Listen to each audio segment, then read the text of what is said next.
Listen to me. You have to consider the possibility that God does not like you. He never wanted you. In all probability, he hates you. So 2 weeks ago, Caitlin and I decided to watch through all of David Fincher's filmography. And now I have severe anxiety. Do not try this at home. It's not healthy. Fincher is meant to be consumed in small doses, like shrooms or Taco Bell spicy tostadas. Either way, it deserves warning. Because David Fincher likes to make you anxious. It's how he keeps you watching. There are 3 main tactics Fincher uses across all his films that really create his style. First, he matches his characters' movements meticulously with the camera. Nerdwriter did a video on this, and I highly recommend checking it out, but take my word for it, throughout all Fincher's movies, the camera uses the same trick. It's why he's considered a perfectionist, and at first glance it may not seem like a big deal, but the effect slowly hypnotizes your mind and it keeps you in sync with the characters.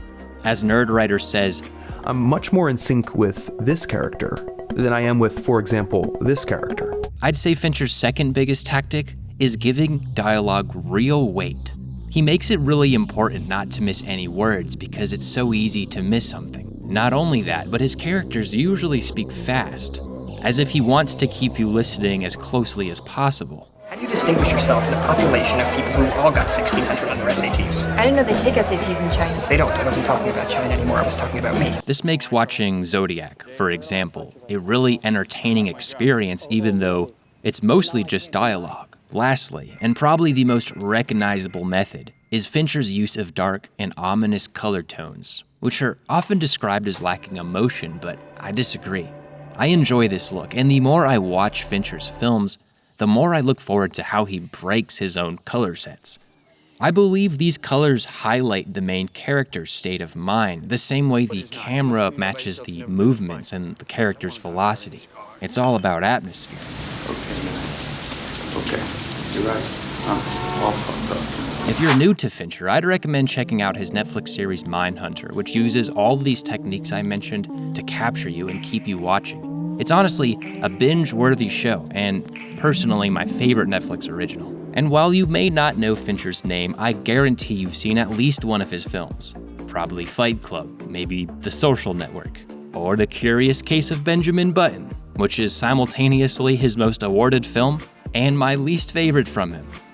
Fincher has never struck me as a gold digger. Shut the fuck up, Bradley Cooper. And it's ironic to me that the one Fincher movie that doesn't use his staple methods of producing anxiety is the one the Academy Award decides to praise. And not only praise, I mean this fucking movie got more nominations than Lord of the Rings: Return of the King. Anyway, I'll get back to this later. I really don't think I need much reason to talk about a legendary film director like David Fincher. But if you need a reason to watch this video, consider Mank. Fincher's first film release since Gone Girl is releasing later this year. Mank is a dramatized biopic about the creation of Orson Welles' classic Citizen Kane, and the conflict between Welles and the screenplay writer Herman J. Mankiewicz. Mank? Got it. It's sounding a lot like a classic Hollywood rendition of Social Network, and I'm super excited. All right, without any more hesitation, let's get into these rankings.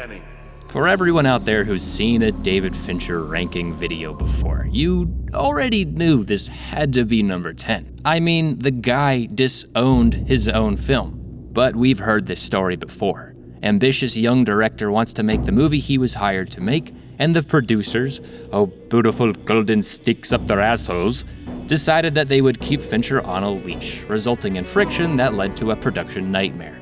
The Alien movies were basically finished after this huge flop known as Alien 3, and as Fincher fans, we can understand. It's not his fault, and I don't think it can be fairly used against him. So, moving right along. I know rank 9 makes it seem like I'm shitting on this film, but let me preface this. The jump in quality from Alien 3 to Benjamin Button is immense. And this says a lot about David Fincher. He's a great film director. He's one of the best still working. If Alien 3 could just be erased from existence, Fincher's repertoire would be untouchable. The real reason that this 13-time Academy Award-nominated fantasy romance epic is 9th in my ranking is because it's just not my type of film. And not only that, but I didn't feel like I was watching a Fincher movie. Kinda like how I felt during Alien 3, except this film is at least well made. From Brad Pitt's acting to Eric Roth's screenplay to the gorgeous visual effects, it's obviously Oscar bait, and it's just not for me. On the other hand though, Caitlin, my girlfriend, who I'd like to thank for braving these movies with me, she liked this one the most out of all Fincher's films. Considering her appreciation for sappy romance movies, that's understandable, and I just can't fault anyone who adores this movie. But it's just not for me. The third film in Fincher's filmography is all about order being disrupted by chaos. Nicholas Van Orton is your average scummy millionaire who has no friends, troublesome family members, and haunting memories of his father committing suicide on his birthday. The beginning of the movie starts with Nicholas's birthday, and as a joke, his brother Conrad makes a lunch appointment with him under the name of Mr. Seymour Butts. But this small little joke is nothing in compared to The Gang, which he invites Nicholas to. Consumer Recreation Services. After this point, the film basically turns into The Hangover, except much darker, a lot more of a mindfuck. CRS is either the biggest scam ever, or the most elaborate prank ever, and the viewer gets to decide which is which, thanks to an ending that's somewhat open to interpretation. I have to note that Michael Douglas is great as Van Orton. At the beginning of the film, you love to hate him, and by the end, I was somehow rooting for him. Fincher himself describes this as a postmodern version of A Christmas Carol, so that makes sense, and considering Fincher's hypnotic style, it really works well in building the mystery around CRS. I did find a little conflict with Fincher's gritty realism, contrasting with this often nonsensical storyline. So, in my eyes, it doesn't live up to, let's say, 7, but it's still a very fun thriller and worth the time. One of the very first lines in this film makes me laugh. They're quite in vogue in high-end construction right now. One really can't be too careful about home invasion. It's said by the snobby real estate agent who's showing off the house, which the house is a metaphor for the board that this game will be played on. He's showing it to Jodie Foster's character Meg, she's one of our players. The salesman says this small quote while describing the functionality of the panic room, which is obviously very important to the movie and to the game. And then the tutorial is over. The game begins. Ready, fight! Unlike the game, I know this is getting confusing, bear with me. Unlike the game, the rules now are much tighter, which makes the realism believable, unlike my issue with the game, which is its lack of realism. This successfully elevates Panic Room from your typical home invasion thriller. On the other end of the film, we have Forrest Whitaker's Burnham. He's the other player. He's a security systems installer who happened to work on this very house and was hired to help steal millions from the Panic Room. We learn that he's going to use this money to help pay for a custody battle, hoping to stay close with his kids.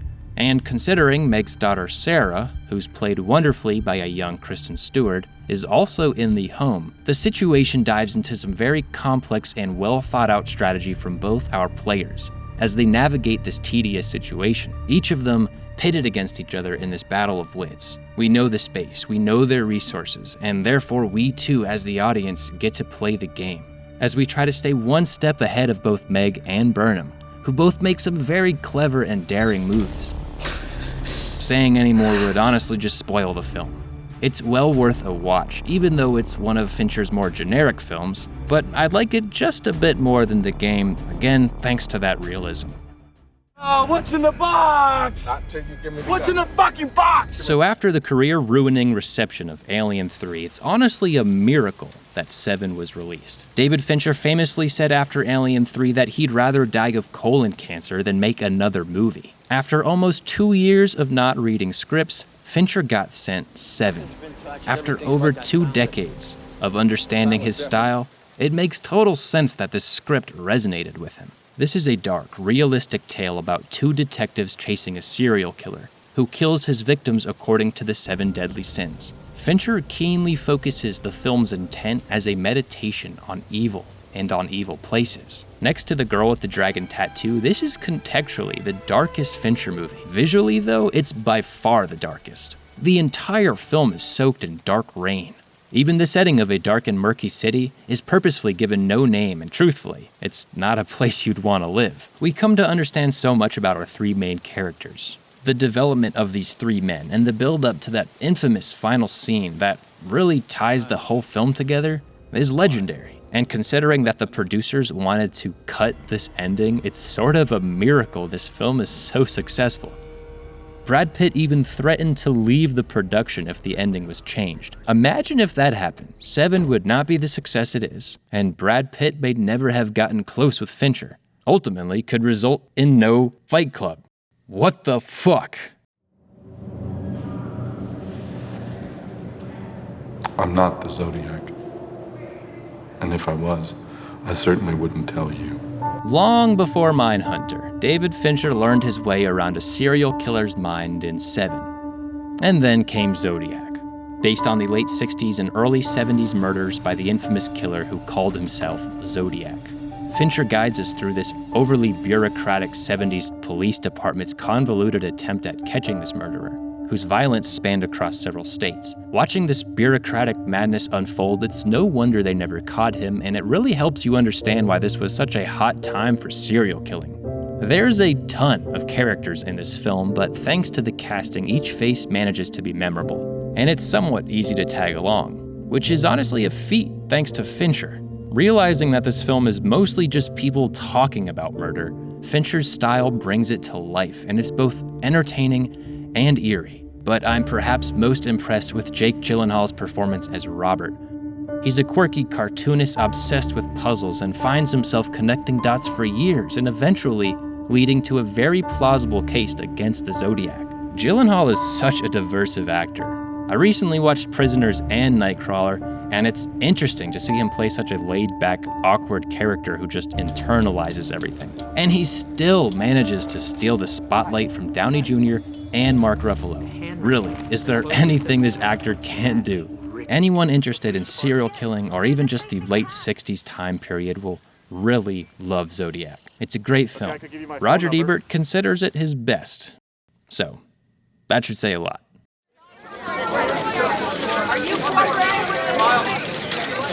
In order to talk about Gone Girl, I need to first talk about 1999's Fight Club. In Fight Club, Fincher explored a secret society of men who aimed to tear down the capitalistic world built on consumerism. And every once in a while, they'd like to fight each other. But we all know this, we've all seen this film, right? We know that this group was started by a man named Tyler Durden. In Gone Girl, Tyler Durden is replaced by Amy Dunn. These two films exist in the same vein. Instead of tearing down capitalism, Amy Dunn wants to destroy her own marriage in the most insane way possible. In both films, the characters rebel against the American ideal of attainable perfection, substituting for it an alternative one of ethereal, freedom-giving destruction. Gone Girl simply substitutes addictive and suppressive consumerism for coupledom, which manages to hit closer for your average moviegoer. Unlike Fincher's Seven or Panic Room, which are both grounded in reality, Gone Girl and Fight Club don't really exist in this same universe. They're both purposefully stylized and constructed in a Kafkaesque manner. It's actually relieving that not all of Gone Girl is plausible. Now, this isn't to say that our actors don't deliver powerful, believable performances, because they do. But when you watch Gone Girl, or when you watch Fight Club, and notice the specific framing of the shots, the positioning of its characters, it's almost surreal.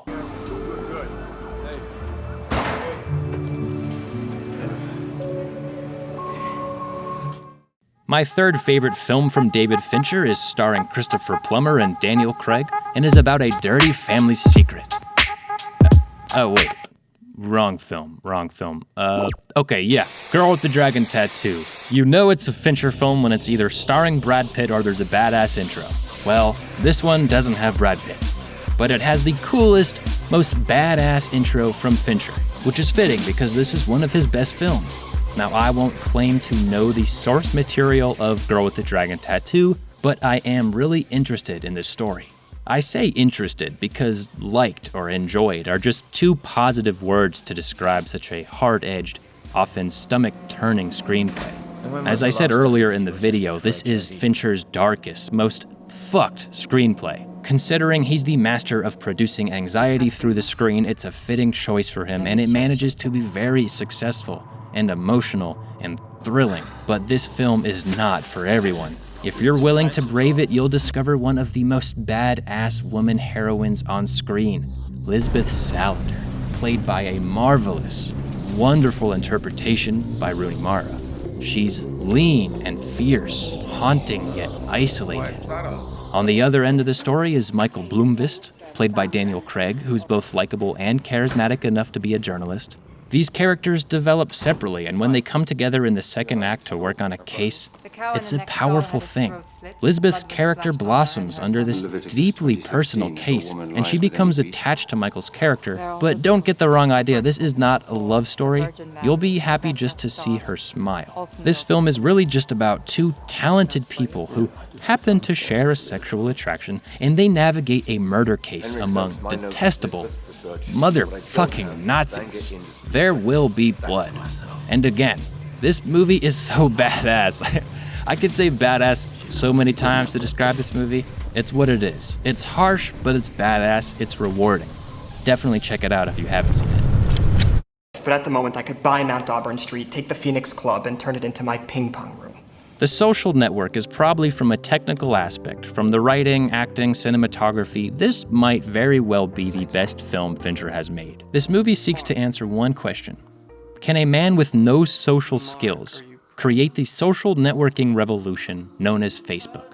Did Mark Zuckerberg in fact steal the idea from the Winklevoss twins, and did he fuck over his best friend? Aaron Sorkin, who's one of the greatest screenplay writers of all time, says yes.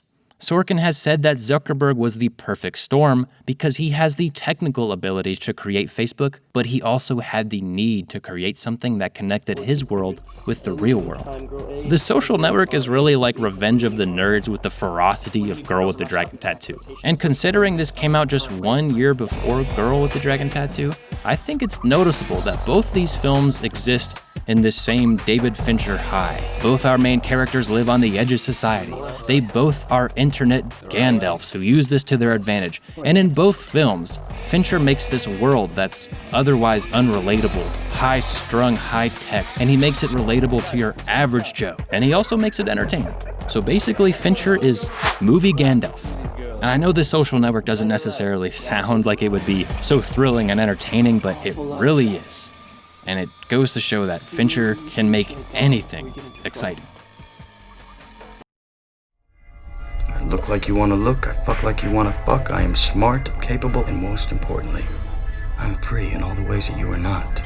I know. I had to do it. I just had to. Fight Club was the first movie I saw from David Fincher before I even knew who David Fincher was or who Edward Norton was or what cinematography meant. And yet, it's still the Fincher movie I recommend first to everybody. Now, I'm not gonna stand here and say this is the best movie Fincher's ever made, but I would be lying if this didn't have the #1 spot on my list. What starts off about insomnia-inducing consumerism delves into anarchist philosophy and ultimately ends with a mind-bending finale that makes rewatching immediately desirable. Brad Pitt's performance is wildly fun to watch. He's addicting as Tyler Durden, a suave and complex character who can both beat the living shit out of you and then simultaneously destroy your preconceived notions about capitalism. Consumers, we are byproducts of a lifestyle obsession.